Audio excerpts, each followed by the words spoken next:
Hi, this is Adult Services Librarian Rachel, and I'm going to show you how to do our December Take and Make craft, which is a quilted coaster. Now, the first thing you're going to want to do is open your kit and find your 5 pieces of fabric. You're going to want to find your pins.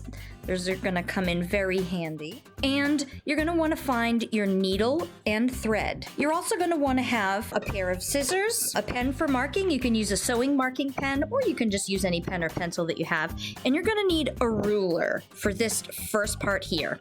Now, this pattern is going to use 5 by 5 quilt squares to make this coaster. Now, some of you may have been lucky enough to receive a kit that already has the squares measured to be 5 by 5, but we bought a lot of these in bulk and they came as 6 by 6, so we're gonna go ahead and trim them. So I'm gonna take my ruler, and I can see right now I got the ones that are 6 by 6, and I know that I need this and all these other guys to be 5 by 5. If you open up your packet and see that yours are already 5 by 5, you can skip this step. Take one of your squares and measure from the end 5 inches. You can see I already made a little mark there.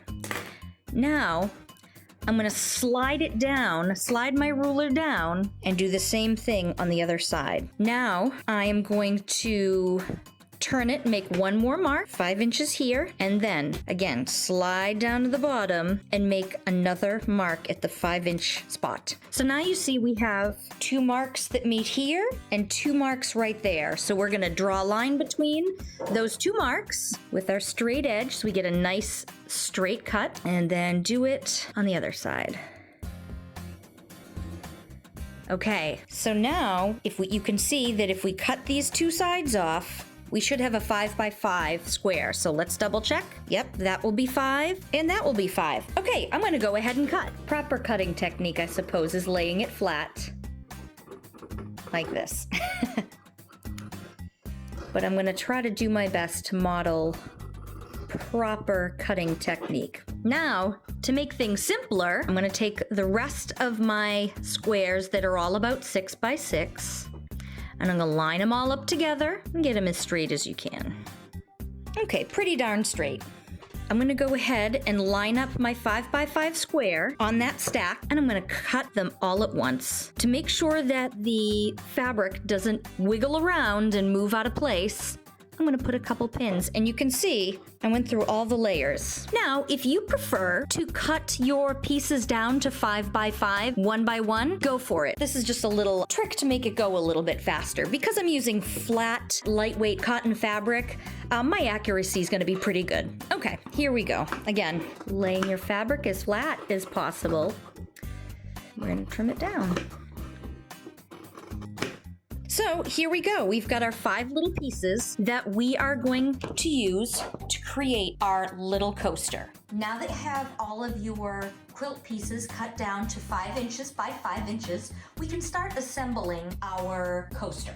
So the first thing you're going to want to do is separate out your colors. You're going to want to separate the piece that you would like to use as the back of the coaster, which is just going to be one solid color. Separate that one out. You're going to leave this face up for the rest of this preparation piece before you start sewing. Then you're going to go ahead and find your 4 other pieces that you want to be on the front part of the design of your coaster. Now the next step is you're going to take those 4 pieces and folding them with the wrong side or the light side towards the inside, you're going to fold them all in half. Now we're going to 1 by 1 lay down our folded pieces on top of our back piece, again, which should be face up facing you. So we're going to go ahead and lay the very first folded piece with the folded side towards the center of the square and the cut side lined up with the cut side of the back of the coaster. Now you're going to turn it once and lay a second piece on. Again, the second piece is going to have the fold towards the center.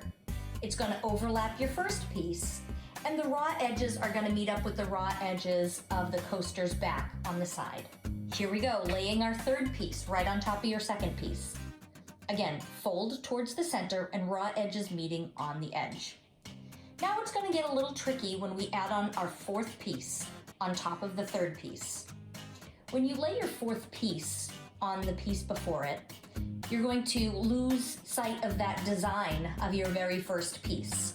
No problem, there's a very quick fix.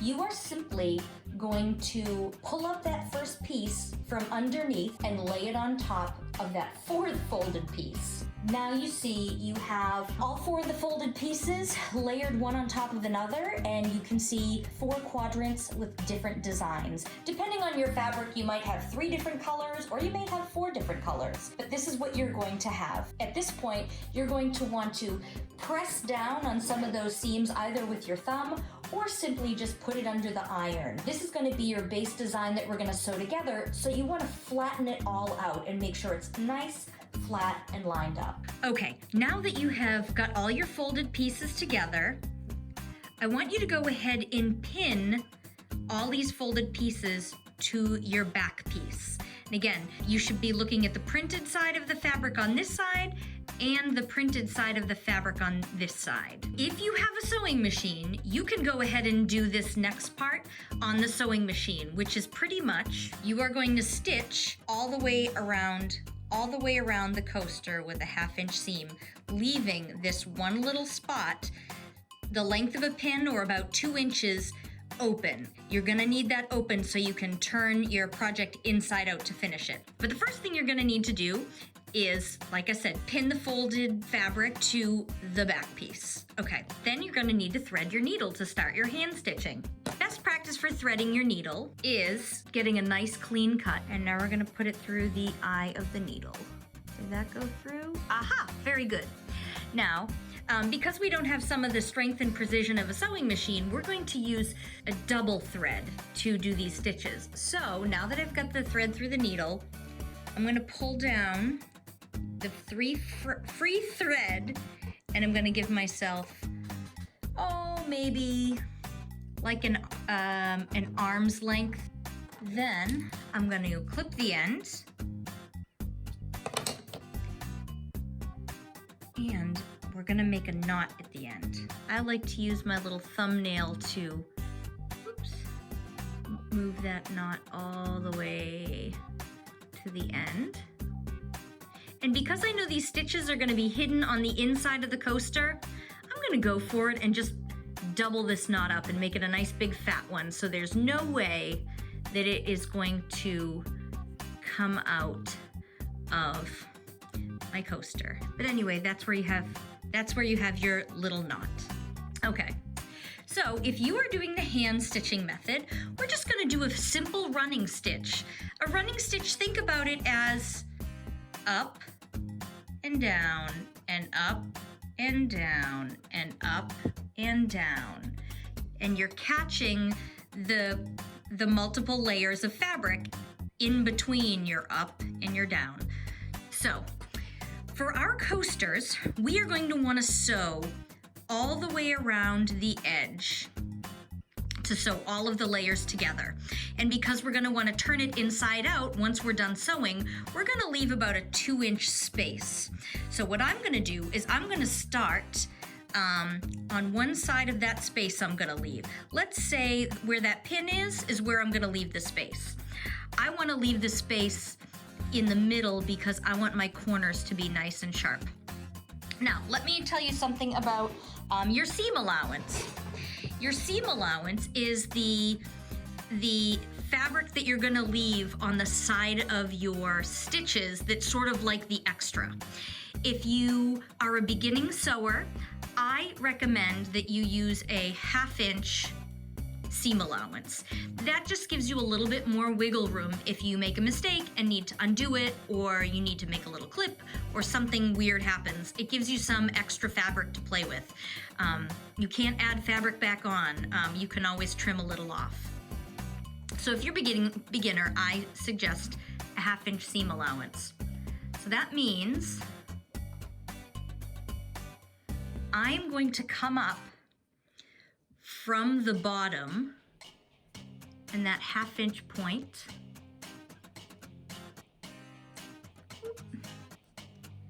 And when I pull this through, it's gonna stop. Boop, where I put my knot in. That's where I'm gonna start. Now, I I have a pretty good eye for keeping my 1/2 inch seam allowance, but if you would like to, you can go ahead and mark a line with a pencil, but I've been doing this a bit, so I'm just gonna go for it. Also, this is a pretty simple project, and as long as you keep straight lines, you're gonna have a great looking little square. Okay, so here we go, running stitch. I came up from the bottom.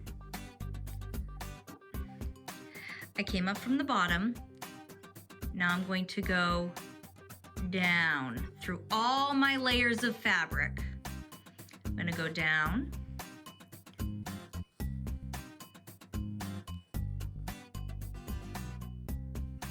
And then I'm gonna come up from the bottom again. Okay, I should have used a different thread so you can see this a little bit better. And then you're going to go down.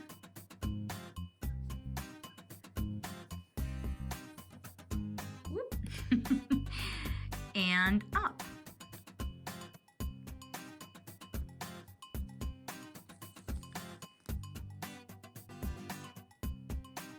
Again, down.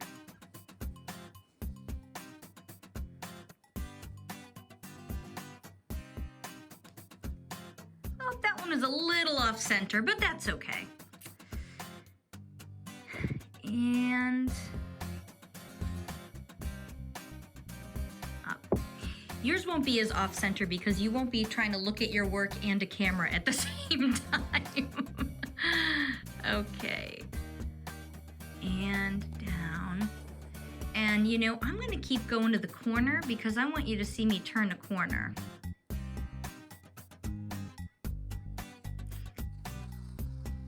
I don't hand sew very much, so I won't say that I have the very best technique. I tend to use my machine. But if you're a beginner, this is a great way for you to start to get used to sewing without the investment of the machine. Okay, so let's see. Oh, look at that. I'm pretty much staying to my 1/2 inch seam. So where's a 1/2 inch from the corner? Oh, perfect. So it's a 1/2 inch from both sides. So you know what? I'm gonna make this my little corner. So here's my corner. I'm just gonna turn that corner. I'm still doing my up and down.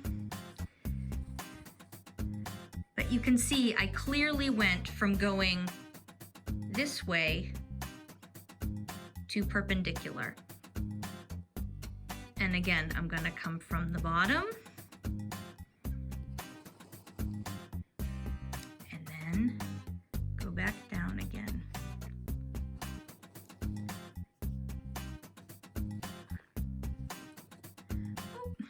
You're gonna get tangled from time to time. That's part of it. That's fine. And if you ever get tangled or have a big knot, just go ahead and snip it and start again. It's still good practice, and you'll learn not to make that same mistake because it's a pain to take it out and do it again. So I'm going to use the magic of video editing to show you how to get to the next step. So basically, you are gonna go all the way around your whole coaster, following that 1/2 inch seam. I'm gonna come up here.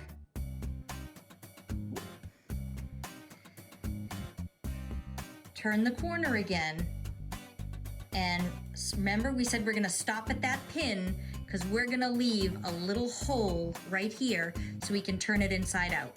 I will be back when I finish hand stitching all the way around the coaster. Now that we've stitched all around, we are going to clip the corners, making sure not to clip your stitches. See, you still got the corner stitch in there.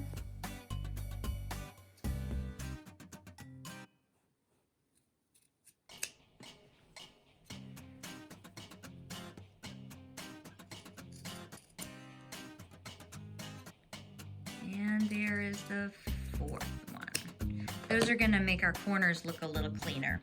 Okay, now we're gonna turn it inside out. So find your back panel.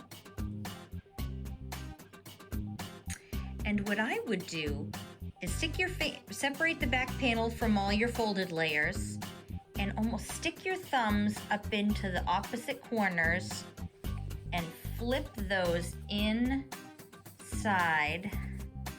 out.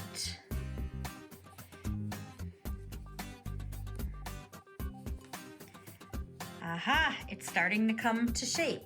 Now I have a fabric turner, which looks like this. It helps you to really get those nice corners. See? You can see you're getting a nice pointy square corner.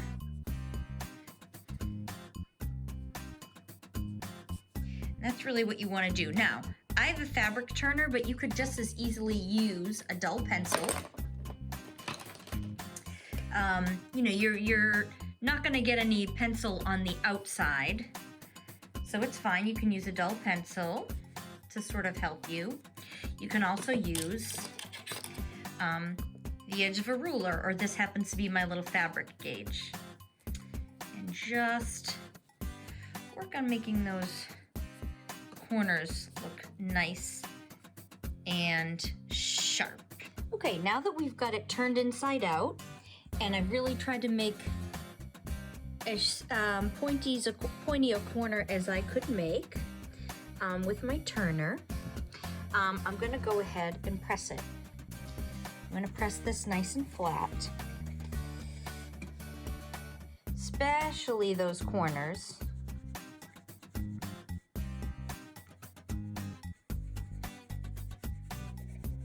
Now, you can see this is the little hole that we used to turn it inside out. Now what we want to do is we want to fold these edges in and press them so that it is going to look like the other side seams, even though we're going to do a sneaky stitch from the outside. So instead of this being already enrolled, I am going to flatten it and press it.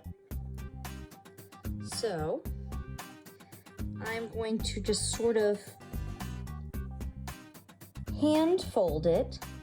Again, I want it to look like the sides that have actually been stitched.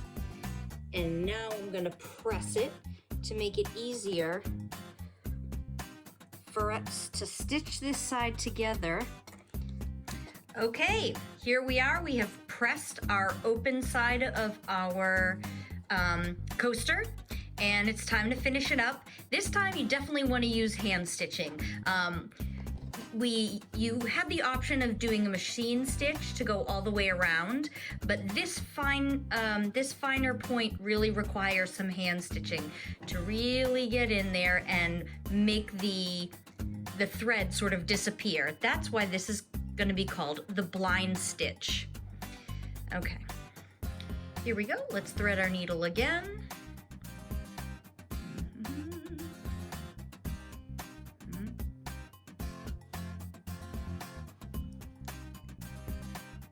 Whoop.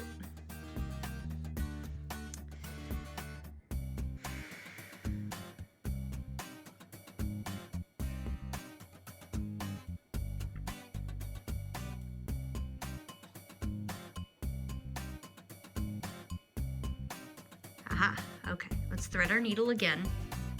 You're not gonna need a whole ton of thread, so I don't know, maybe give yourself 12-15 inches of thread just to have a little extra. You never know when you put a knot in the wrong place and you're gonna need to cut and start over, so give yourself a little extra. Okay, again, we're gonna put a little knot, but I wouldn't double this knot. Make this a tiny knot because we want, remember, this is a blind stitch, meaning we want to hide it. So go ahead and put a little knot on the end.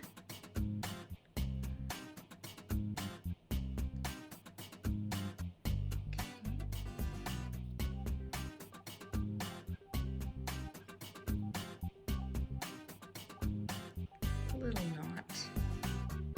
Okay, remember we want to hide this knot. Now, here we go. What we're gonna do You can see some of the little stitches on the side here coming out. That's okay, we can snip those away later. What you want to do is you want to get, how do I put this? Let's get underneath the fold of one of these. So let's say like underneath this fold and pop out right on the edge. Right on the edge, but sort of to the inside. So this knot is gonna hide under that little fold. This is all about, oh, guess I do need a bigger knot.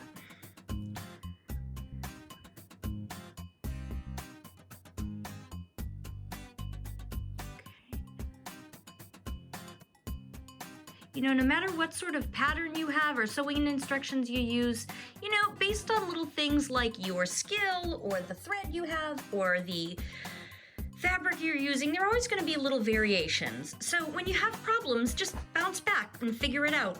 Every time you make a little adjustment or a little mistake, you're learning something. That's how you learn to sew. So embrace it and just put a new knot in. Okay, again, I'm going to go under here because I wanna bury this knot right in the fold, but in the underside there. So it is hiding in. Is this knot big enough to keep it in? It is. Okay, now, let me get this other extra little piece out of here. Okay. Smaller scissors are always better, but I just happen to have those on hand. Okay, so now what we're gonna do, and you know what? Because I like to go right to left, I'm gonna flip it.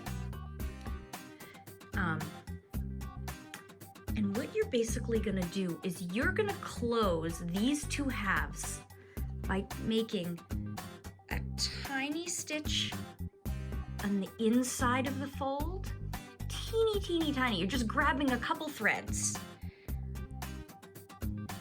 Tinier you go, the better. And honestly, everybody's gonna be looking at your fabulous design. So don't worry if you can see your stitches a little, it's fine. Okay, now I'm going to pull some of the fabric from the bottom. Again, the inside, this isn't gonna pop out. You're not gonna see the stitch on the other side because I'm grabbing some fabric on the inside of the fold there. There we go. Okay, so I grabbed some from the inside of the bottom. Look at that, zipping it right up like a Frankenstein scar. Okay, again, you're gonna grab some fabric from the top.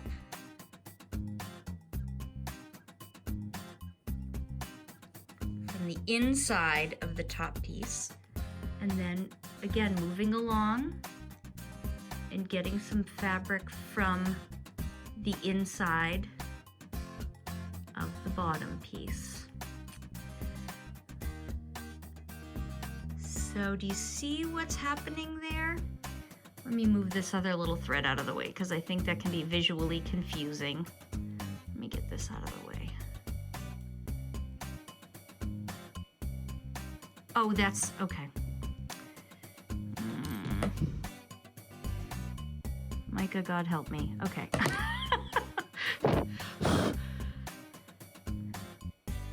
So what is actually happening is you are binding the insides together. All right. I'm not the best at this stitch, but this is your basic blind stitch. I'm sure there's lots of YouTube videos out there for you to learn how to do the perfect blind stitch, but I'm gonna keep going with mine. Perfection is not really what I'm going for. I want this to look nice, especially it's for a gift, but I just enjoy doing this. So I'm just gonna keep going. I think this is good enough for me. Nice thing with sewing, once you learn how things are put together, if you decide you wanna go back and tear it apart and redo it, go for it. It's something of your creation. Okay, see, this is starting to look a little better. So I am just gonna continue blind stitching